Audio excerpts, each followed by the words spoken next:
Welcome to today's video where we explore one of the most debated questions among certain Christian circles. Is Catholicism the beast of Revelation?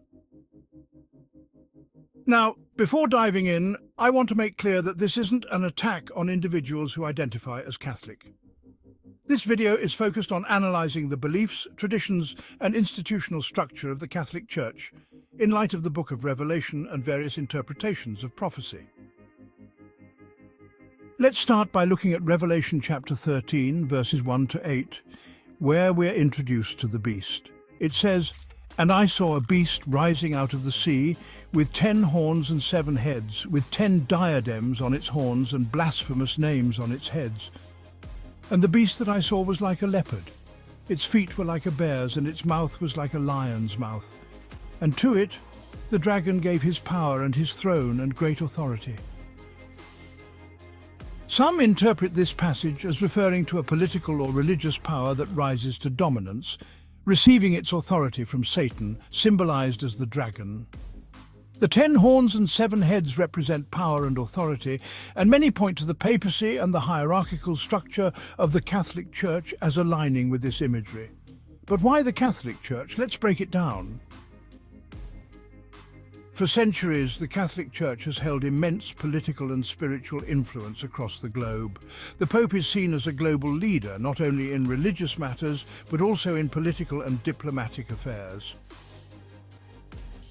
In Revelation 17, the woman riding the scarlet beast is described as sitting on many waters, which are later revealed to represent peoples, nations, and languages.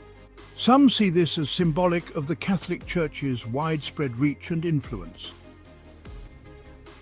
Revelation 17, verses 4 and 5 goes on to say, "The woman was arrayed in purple and scarlet, and adorned with gold and jewels and pearls, holding in her hand a golden cup full of abominations and the impurities of her sexual immorality. And on her forehead was written a name of mystery: Babylon the Great, mother of prostitutes and of earth's abominations." Purple and scarlet are colours often associated with the robes worn by Catholic cardinals and bishops, and the golden cup has been linked to the chalice used during Mass. Critics argue that these symbols point to the Catholic Church's pomp and grandeur, possibly aligning it with the woman and the spiritual Babylon described here. Now, let's talk about worship practices and idolatry. The Catholic Church venerates saints and the Virgin Mary, which some believe conflicts with the Bible's command against idol worship, in places like Exodus chapter 20, verses 4 to 5. In Revelation chapter 13, verse 15, we read that the beast was allowed to give breath to the image of the beast so that it could speak and cause all who wouldn't worship the image to be killed. Some see a parallel here, arguing that the veneration of statues and images in Catholicism mirrors this description. Another crucial point is the concept of papal infallibility. The Pope is regarded as Christ's representative on earth, and when speaking ex cathedra, he is considered infallible in matters of doctrine.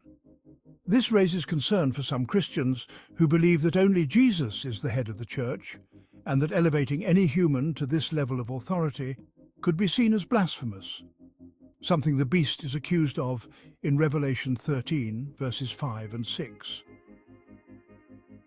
Finally, the mark of the beast in Revelation 13, verses 16 to 17. It also forced all people, great and small, rich and poor, free and slave, to receive a mark on their right hands or on their foreheads, so that they could not buy or sell unless they had the mark, which is the name of the beast or the number of its name. There are interpretations that link this to the Catholic Church's historical control over people's lives, particularly during the Middle Ages, when the Church had significant influence over both political and economic decisions. Although we don't know the exact nature of the mark, some see the Church's influence and control as a precursor to this prophecy being fulfilled. In summary, while not everyone agrees with this interpretation, there are reasons why certain Christian groups believe Catholicism aligns with the description of the beast in Revelation. The combination of political power, religious authority, and certain worship practices create a framework for this theory. So, What are your thoughts?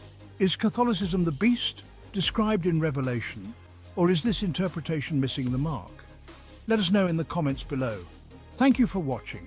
If you enjoyed this video and want to see more biblical analysis and prophecy, make sure to like this video and subscribe to the channel for future updates. Stay tuned and keep seeking truth.